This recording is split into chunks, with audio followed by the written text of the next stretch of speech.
नमस्कार. नमस्कार. आपला पहिला परिचय द्या. मी मुकुंद जयराम भगत, माजी सरपंच खानापूर. आपण या गटामध्ये इच्छुक आहात, तर आपण जे जनतेसाठी काम करण्याचे जे तुमचं कसं नियोजन असणार आहे किंवा तुमचं विकासाचं एकंदरीत मॉडेल काय आहे? आता सध्या तरी माझ्या डोक्यात असं आहे की म्हणजे आपण पंचायत समिती सदस्य होतो, तर बऱ्याच जणांचं म्हणणं काय आलं की पंचायत समिती सदस्याला फंड नसतो किंवा विकास कामं करता येत नाही. तर माझं म्हणणं असं आहे की साधारण आपण ग्रामपंचायत सदस्य जरी असलं आणि त्यांनी मनात आणलं की काम करायचंय तर त्याला काम करता येतं. कारण काम करत असताना लोकांच्या गरजा ज्या म्हणजे स्थानिक प्रशासनामध्ये स्थानिक प्रशासनाकडून ज्या सर्वसामान्य लोकांना अपेक्षा आहेत, म्हणजे कुठे समजा प्राथमिक उपकेंद्र आहे तिथं नर्स नाहीये तर त्या नर्स बद्दल पाठपुरावा करणं, तिथं औषधं संपली असतील त्या औषधाबद्दल, म्हणजे ज्या तळात ज्या सुविधा आहेत त्या बळकटीकरण करण्याचं काम हे स्थानिक प्रशासन करत असतं. तुम्ही विकास कामं केली म्हणजेच खूप प्रगती केलं असं होत नाही. आता इथं काही आपल्या सावरगाव गणातील शेतकऱ्यांच्या करोडो जमिनीचा पाण्याचा भीषण प्रश्न आहे. कितीतरी दिवस सावरगाव गणातील शेतकरी त्याबद्दल आवाज उचलत आहे. तर त्या शेतकऱ्यांना पाणी मिळालं पाहिजे, त्यासाठी आवाज उठवणं गरजेचं आहे.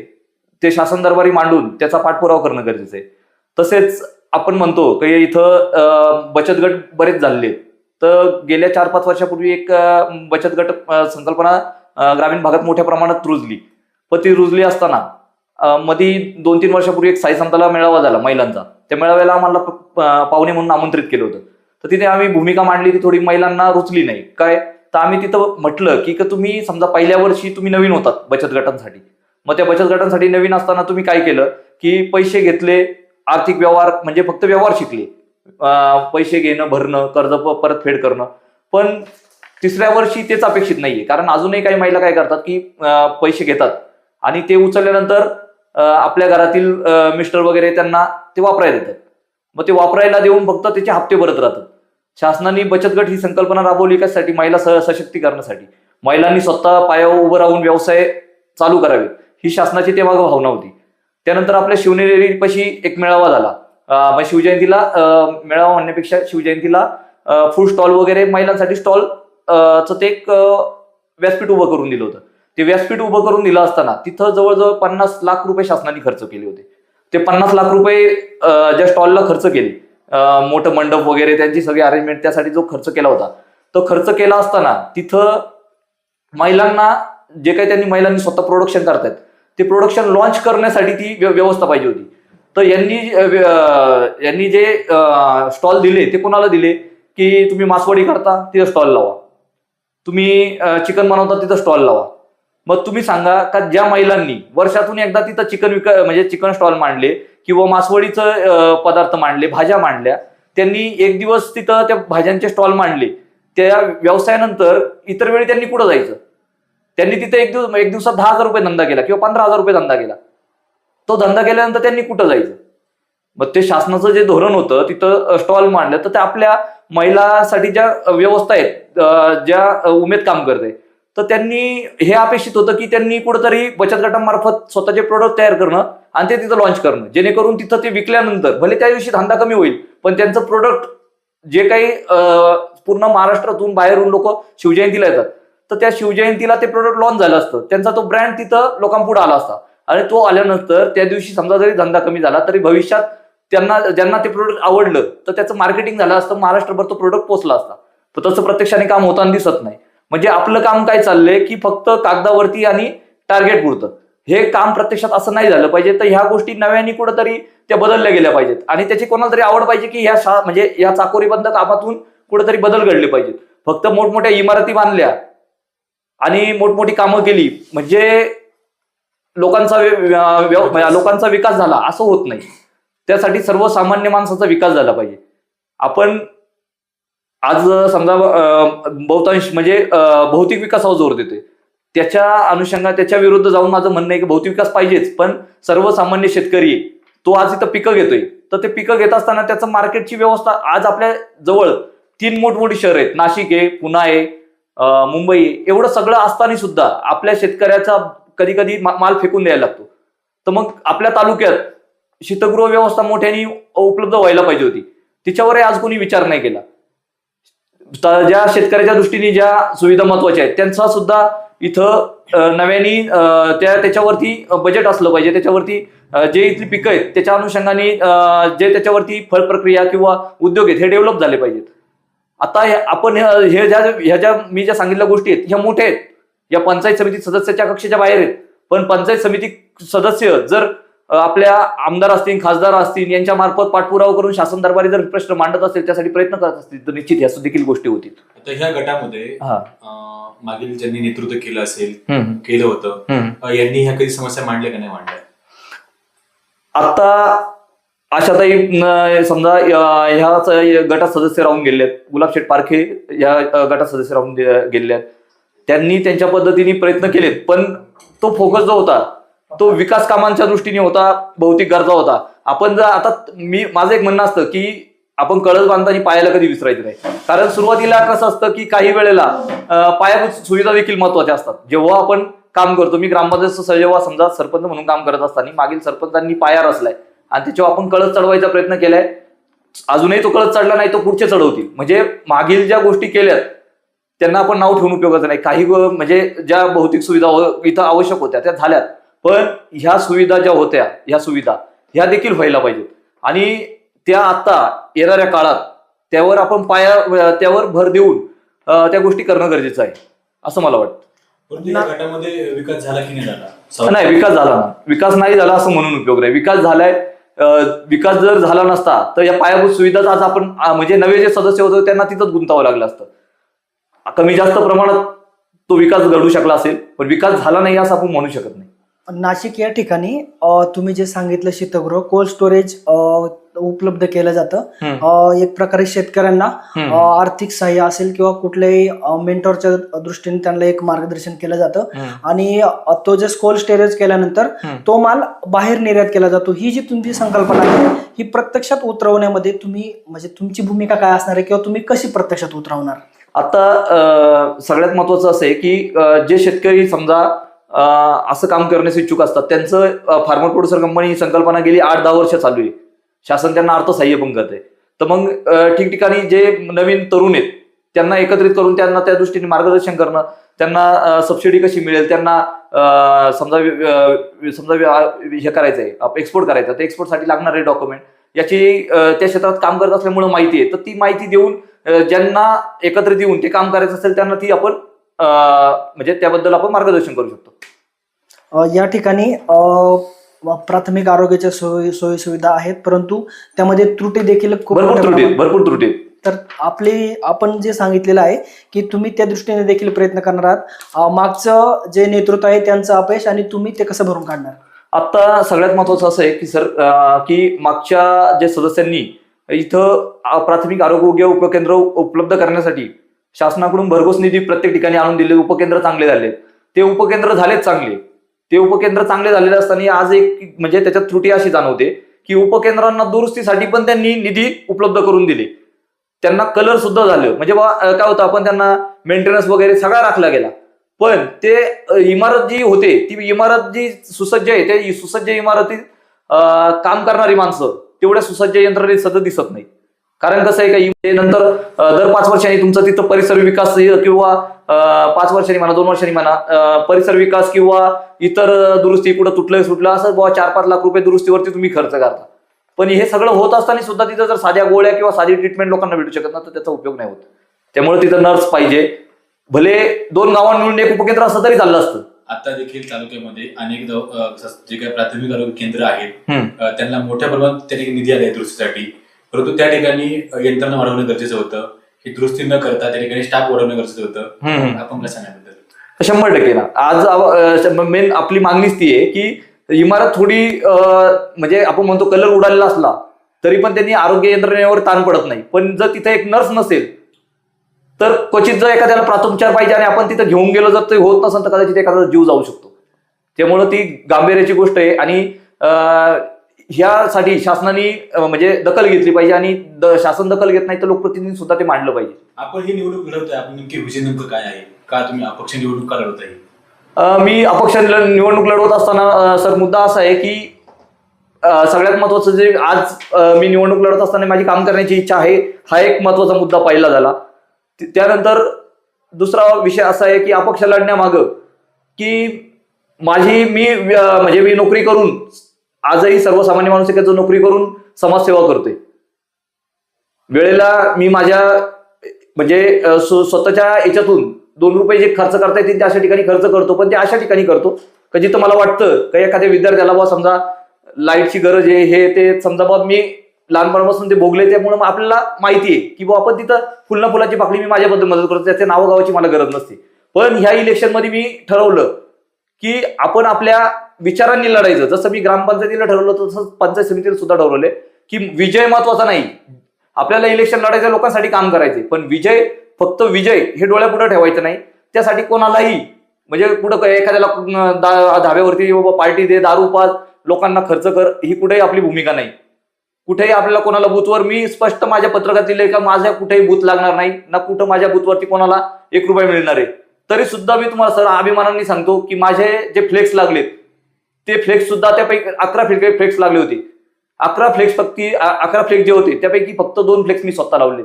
9 फ्लेक्स ते आधी लावले होते, तर 4 फ्लेक्स माझा मित्र आहे त्यांनी लावले, आणि 5 फ्लेक्स ज्यांनी लावलेत तो फ्लेक्स मला अजूनही त्याचं नाव सांगत नाही कुणी लावले. लोकांची भावना आहे, आजही मला फोन येतात की तुमची चिन्ह आले कळलं का आम्हाला सांगा, आम्ही आमच्या गावचे फ्लेक्स आम्ही लावतो. पण मी सांगितलं नाही, तेवढ्या खर्च करण्यापुरतं माझी क्षमता आहे, मी माझं ते फ्लेक्स लावून म्हणजे निशाणी जे लोकांपर्यंत पोहोचवेल. ह्या सगळ्या याच्यामध्ये माझं विजन असं आहे, आपल्या याच्यात तीर्थक्षेत्र आहे, खंडोबा आहे, निमदरी आहे सावरगावमध्ये, त्या तीर्थक्षेत्राचा विकास व्हावा, जेणेकरून तिथं जे विकास झाला तिथं लोक वाढली, जुन्नर तालुका पर्यटन झालाय. जर तिथं त्या तीर्थक्षेत्रांना लोकांची गर्दी वाढली तर स्थानिक भाग आहे त्या भागांचा विकास होईल, शेतकऱ्याला पाणी मिळालं, शेतीचा विकास होईल, आणि त्याच्यावर आधारित उद्योगधंदे उभे राहिले तर लोकांना रोजगार मिळेल. आज आपण पाहिलं जयराम शेठ लांडगे अभिनव द्राक्ष उत्पादक सहकारी संस्था स्थापन केली, तिथं इतर दादांच्या सगळ्या सहकार्यां मिळून आज तिथं जे युनिट आहे ते युनिटमध्ये स्थानिक जवळजवळ 30-40 लोक काम करतात. 30-40 लोकांना रोजगार उपलब्ध झालेला आहे. आपल्या मार्केट कमिटीला सुद्धा मी मार्केट कमिटीच्या मीटिंगमध्ये बोललो होतो की मार्केट कमिटी एक मोठी ताकद आहे शेतकऱ्यांसाठी. त्या मार्केट कमिटीने सुद्धा इथून मागच 1000-2000 टनाचं पोस्टर उभं करायला पाहिजे होतं, का ज्या आपल्या जुन्नर तालुक्यात बहुसंख्य द्राक्ष बागायतदार आहे, तो द्राक्ष बागायतदार माल ठेवतो इथून नाशिकला पाठवतो.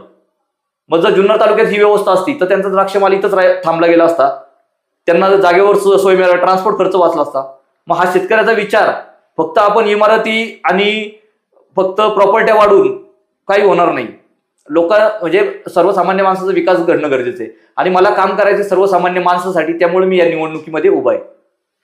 आपल्याला जर एखाद्या राजकीय पक्षाने संधी दिली तर काय भूमिका असणार आपली? सर, राजकीय पक्षांनी जर मला संधी दिली तर राजकीय पक्षांसाठी माझी एकच मागणी आहे, फक्त मला कुठल्या राजकीय पक्षाच्या चिन्हाचा राग नाही, कुठलाच नाही. का माहिती का, हे सर्व पक्ष ही एक यंत्रणा आहे, कुठल्याही पक्षाला नाव ठेवून आपण उपयोग नाही. त्या पक्षामध्ये चांगल्या माणसांनी काम करणं, चांगल्या विचारांनी काम करणं हे गरजेचं आहे. त्यामुळे जर एखादा पक्ष मला तिकीट देत असेल तर निश्चित मी त्याचा स्वीकार करेल. पण तो करत असताना माझी भूमिका हीच राहील की माझ्याकडून किंवा त्या पक्षाने पण माझ्यासाठी कुठेही बूथ वाटता कामा नये, कुठलंही बूथ देऊ नये, म्हणजे मला माझ्या विचारांशी प्रतारणा नाही करायची. मग असे विचार स्वीकारून जर मला एखादा पक्ष तिकीट देत असेल तर मी निश्चित स्वागत करेल. तरुणांची खूप मोठ्या प्रमाणामध्ये या ठिकाणी संख्या आहे.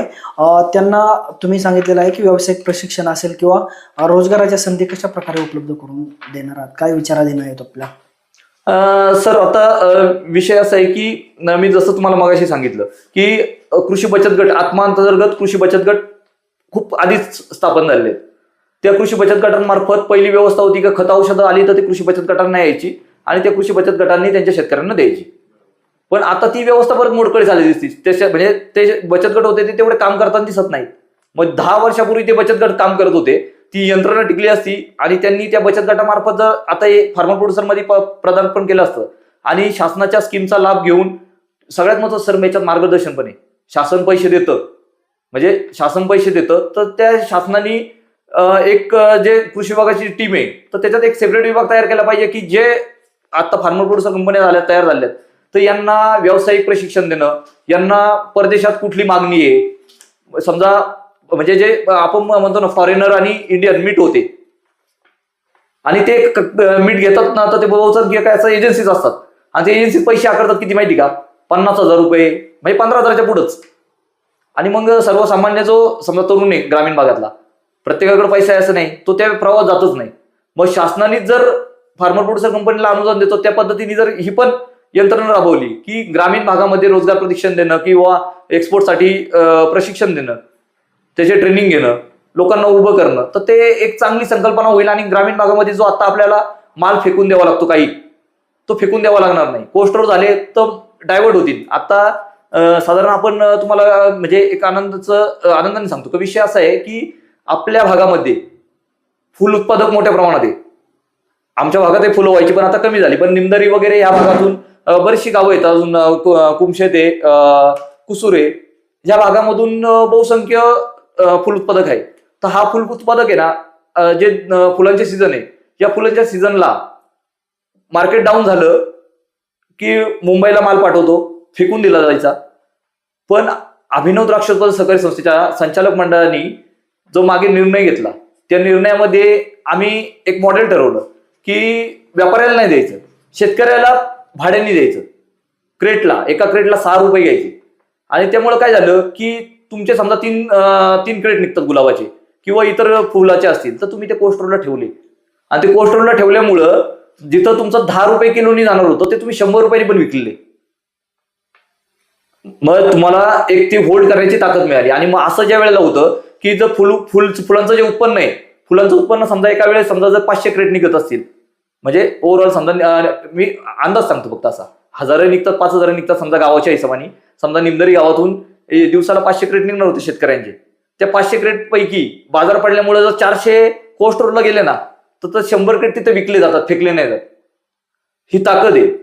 त्यामुळं व्यवसाय म्हणजे शेती व्यवसाय हा पुढच्या सुविधांवर बराचसा अवलंबून गेलेला आहे.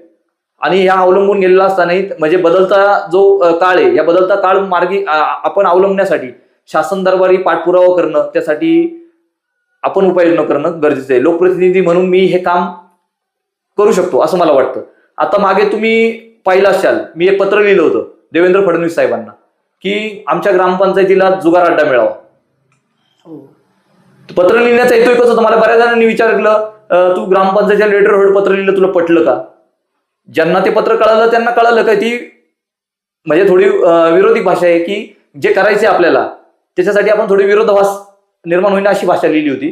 तर त्यामध्ये आपण पत्र लिहिलं होतं, तिथं सरकारवर टीका केली होती. का? तर सरकार एक म्हणजे हे जे ऍप आहेत, एकाच वेळेस मार्केटमध्ये 500 ऍप बिझनेस करत होते, ज्यामुळे कितीतरी लोकांनी आत्महत्या केली, कोणी 85 लाख घालवले, कोणी मशीनचे पैसे घालवले, बरोबर. बरेच असे पैसे गेलेले असताना सुद्धा शासन त्याकडे दुर्लक्ष करत होतं. आज शासन काय सांगत होतं की केंद्रात कायदा. मग कायदा बनवणारे कोण आहेत?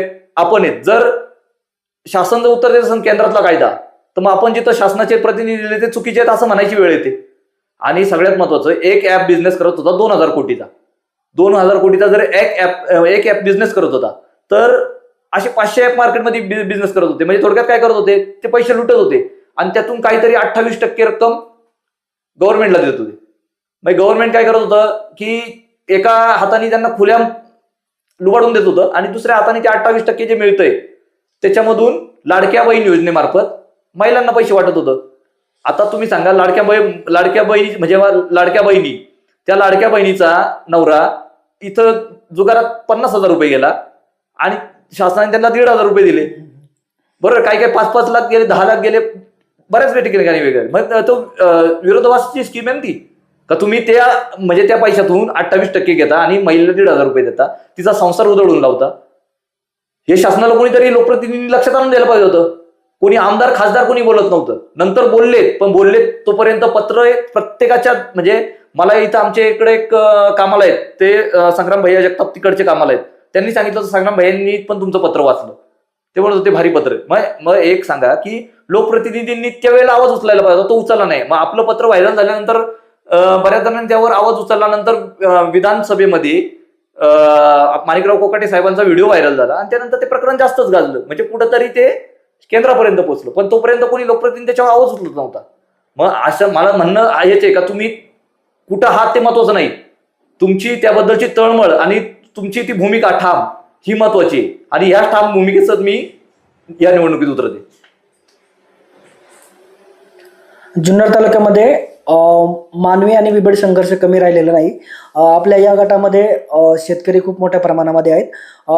विजेची सुविधा आहे ती संध्याकाळी बहुतांश वेळेला संध्याकाळी दिली जाते. खरं तर अशा ठिकाणी जे शेतकरी आहेत ते ऊस वगैरे असतो तर त्या ठिकाणी बिबट हल्ला होण्याची शक्यता असते. यासाठी देखील प्रयत्न करणे गरजेचं आहे. आपण यासाठी काही प्रयत्न करणार आहात का, किंवा शेतकऱ्यांसाठी काही अजून? सर, आता ह्या बिबट जो प्रश्न आहे या प्रश्नाच्या संदर्भातच मी उपोषणाला बसण्याची तयारी ठेवली होती. ते उपोषणाला बसण्याची तयारी ठेवल्यानंतर आपले जुन्नरचे चव्हाण साहेब आहेत, त्यांनी मला ते उपोषण थांबवण्यासाठी आणि पत्राद्वारे विनंती केली की आम्ही आठवड्याभरात आपल्या ह्या परिसरातले बिबट उचलतो. सर, आता प्रश्न असा आहे ना की आपण कुठं समजा एखादा मुलावर हल्ला झाला किंवा काय झालं, कोणाचा प्राण गेला, तर आपण कोणाला जबाबदार धरतो? वन विभागाच्या अधिकाऱ्यांना. नेते येतात, त्यांच्यावर टीका करतात, त्यांना 2 शब्द सुनावतात, फक्त कुठपर्यंत? त्या झालेल्या हल्ल्यापर्यंत. वास्तविक ही जबाबदारी कोणाची आहे? लोकप्रतिनिधीची जबाबदारी असून महाराष्ट्र सरकार, केंद्र सरकार यांची जबाबदारी. कुठलाही प्राणी एखाद्या भागामध्ये जास्त वाढला तर त्याचं जे भक्ष्य आहे ते कमी होऊन जाणार आहे. आता तुम्ही सांगा, ही मानव साखळी आहे, म्हणजे आपण म्हणतो ना एक सायकल आहे, हे लाईफ सायकल असताना मग आता आपल्याला बिबट्या आवश्यक आहे. बिबट्या हा आवश्यक आहे, पण तो किती प्रमाणात आवश्यक आहे? समजा जुन्नर तालुका आहे, जुन्नर तालुक्यात आपण पूर्वी वाघ पाहायला म्हणायचो, पण कधीतरी 2-3 वर्षातून एकदा म्हणायचो. का? तर प्रमाण थोडं कमी होतं, आणि ते प्रमाण कमी असल्यामुळं मग हे बाकीचे प्राणी हे भरमसाठ होते, म्हणजे आणि ते नियंत्रित आणायला बिबट्या आवश्यक आहे. पण आता असं झालंय की जंगलातला बिबट्या आणि हाऊसातला बिबट्या वेगळा आहे. जंगलातला बिबट्या आहे तो, त्याला जंगलाची सवय, तो जंगलात जातो. पण हा ऊसातला बिबट्या, जो ऊसात जी पिल्लं जन्माला आली त्यांना पहिल्यापासून लहानपणापासून सवय आहे ऊसाची, ते ऊसातून बाहेर जंगलात जात नाहीत. ऊस तुटला ते जवळपासच्याच भागात फिरतात, जवळपासच्याच कुत्र्या बित्र्यांवर हल्ला करतात, इतर छोट्या प्राण्यांवर, सस्यविषयांवर हल्ला करतात. पण जेव्हा हे प्राणी संपुष्टात आलेली परिस्थिती तयार होते, मग ते ग्रामीण भागात लाईटीत वाघ येत नव्हता. ही पूर्वी म्हण असायची का लाईटमध्ये असताना तर वाघ येत नाही. पण आज बिबट्या सीसीटीव्ही कॅमेऱ्यामध्ये दिसतो, लाईटीमध्ये दिसतो, त्याला ती सवय झालेली आहे. त्याचा तो आदिवास हा तयार झालेला आहे. त्यामुळं तो मग काय करतो, छोटी मुलं वगैरे त्यांच्यावर हल्ला करतो. मग याच्यावरती नियंत्रण म्हणून एक तर बिबटे हे दुसरीकडे सोडले गेले पाहिजेत. पण हे बिबटे दुसरीकडे सोडत असताना ज्या भागामध्ये आपण बिबटे सोडणार आहे त्या भागातलं जे काही स्ट्रक्चर आहे, इन्व्हायरमेंटल स्ट्रक्चर, ते बिघडणार आहे. त्यामुळं आपण समजा 1-2 बिबटे कुठे जरी सोडले तर अडचण होणार नाही. पण बहुसंख्य आपण म्हटलं 50 बिबटे आणायचे आणि समजा नाशिक भागात सोडायचे किंवा एखाद्या दुसऱ्या राज्यात सोडायचे शक्य नाहीये. कारण ते 50 बिबटे तिथलं लाईफ सायकल बिघडून टाकणार आहेत. त्यामुळं बिबट नियंत्रणासाठी बिबट्यांना मारण्याची परवानगी ही तितकीच गरजेची होती. प्राणी प्रेमी आहेत ते लगेच आपल्याला नालायक ठरवतील किंवा येवतील. पण काही माणसं अशी आहेत का जी सकाळी मासे खातील, संध्याकाळी चिकन खातील, आणि बिबट्या मारायची गोष्ट केली का आपल्यावर टीका करतील. हे लाईफ सायकल आहे. आपण काय म्हणतो, समुद्रातले मासे खातो, पण समुद्रात शासन कधी मासे मारायला बंदी करतं. का करतं? का तिथलं जे बीज आहे ते संपुष्टात यायची किंवा याची जर अवस्था तयार झाली तर त्या अवस्थेत तिथं थोडं नियंत्रण केलं की इथं मासेमारी बंद करा, दुसरीकडे चालू करा. का? तर ती परत जनरेट झाली पाहिजे. बिबट्या हा पाहिजे, पण त्याची संख्या नियंत्रणासाठी बिबट मारणे हा एकमेव उपाय होता, पण तो कोणीही अंमलात आणत नाही. आता बिबटे जे पिंजरे, आम्ही जे उपोषण विषय काढला तर पिंजरे आम्हाला सांगितलं 700 पिंजरे येतात. मग आता पिंजरे आणले, मग पिंजरे आणून बिबटे पकडले जातात, ठेवले जातात. बरं, आता आम्ही विचारलं बिबटे कुठे आहेत, तर आम्हाला सांगितलं का बिबटे माणिकडोला ठेवलेत, सोडले जात नाही. मग तुम्ही सांगा, शासन यांना खायला किती दिवस घालणार? इथं सर्वसामान्य जनतेच्या विकास कामांना शासनाला फट पुरत नाही. इथं बिबट्यांनी हल्ला केला तर 25 लाख शासन देते. एवढे बिबटे रोजचं त्यांना खायला घालतं, आज हजारो बिबटे ते पकडून त्यांना रोज खायला घालणार का? इथं शक्य नाही. शेळ्या मध्ये सांगितलं डोंगरात शेळ्या सोडायचा विषय, हसण्यासारखी गोष्ट आहे. 1 कोटीच्या शेळ्या सोडणार, मग वरून समजा 1 कोटीच्या शेळ्या आल्या, त्यात खरेदी होणार 50 लाखाच्या. 50 लाखाच्या खरेदी झाल्या, त्या जाणार डोंगरात, त्यातल्या गाववाले पळवणार 25 लाखाच्या. 25 लाखाचे बिबटे 4 दिवस ठेवणार नाही. हसण्यास्पद उपाय करून उपयोग नाही. मग याला गरज काय आहे की आजची बिबट परिस्थिती याचं संशोधन करणं. तुमचे MPSC UPSC झालेले अधिकारी, या अधिकाऱ्यांनी त्याच्यावरती सगळं आपण काय म्हणतो संशोधन केलं पाहिजे का, हे स्ट्रक्चर तयार केलं पाहिजे का, आता हे आपण कुठं आहे नक्की बिबट्याच्या बाबतीत. त्यानंतर तो अहवाल राज्य शासन आणि केंद्र शासनाकडे मांडला पाहिजे, केंद्रात कायदा झाला पाहिजे. जर समजा आपलं जागतिक प्राणी संघटना त्याच्यावर आक्षेप येत असेल, त्यांनाही कळवलं पाहिजे की एखाद्या ठराविक भागात जर बिबट्या एवढ्या मोठ्या प्रमाणात वाढतोय, त्याचं विकेंद्रीकरण करण्यासाठी तरी मग म्हणजे समजा जर ते विरोध करतात तर त्यांनी पर्याय सुचवला पाहिजे का, तुम्ही दुसऱ्या देशांमध्ये ज्या देशांमध्ये बिबट्या नाहीये तिथं गरजेचं आहे का समजा तिथलं स्ट्रक्चर लाईफ स्ट्रक्चर जे आहे ते सांभाळण्यासाठी त्या ठिकाणी मग त्यांची मागणी असेल तिथं दिलं पाहिजे. पण ते जर ते करणार नसतील आणि त्यावर समजा ते करणार नसतील, फक्त विरोध करणार असतील, तर त्यांचा सुद्धा विरोध मोडीत म्हणजे भारत सरकारने मोडीत काढला पाहिजे. कारण आज तुम्हाला समजा ग्रामीण भागामध्ये आज जो बिबट्या दिसतोय याच्यावर जर तुम्ही लवकर काही ऍक्शन नाही घेतली तर उद्या दिवसाढवळे हल्ले होणार. आजच दिवसाढवळे हल्ले होतं, उद्या आपण इथं सुद्धा सुरक्षित नसणार आहे.